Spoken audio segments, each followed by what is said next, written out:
About 100 people have been rescued, but none so far today. It's believed several hundred did not survive in the deep water. Crews have only found a few dozen bodies so far. A single photograph foretells the tragedy to come. A boat top-heavy with human desperation sank, say authorities, when the weight shifted on board. There's something striking in pictures of survivors on shore, mostly young men. It's believed many women and children were trapped below deck. One man started to cry and tell me, I want my mother, I want my mother. It was a very difficult time. The boat left Tobruk, Libya, believed bound for Italy, but sank about 80 kilometers off the coast of Greece. The story from this man looking for his wife is revealing.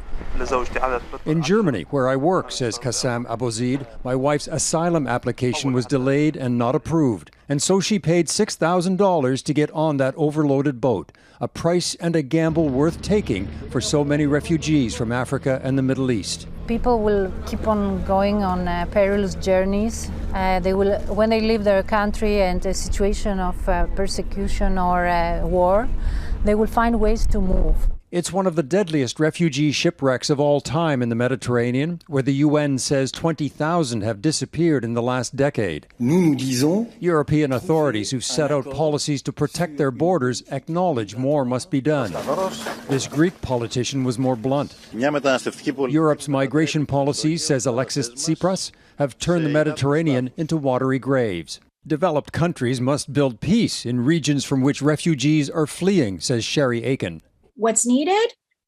Genuine responsibility sharing. Countries stepping up in the global north to assume more responsibility for the crisis. Right now, it's pretty much all on the shoulders of the least developed countries. The priority, says Aiken, in Europe or in Canada, should be to help forced migrants to resettle and not just turn them away, because the crisis is not going away.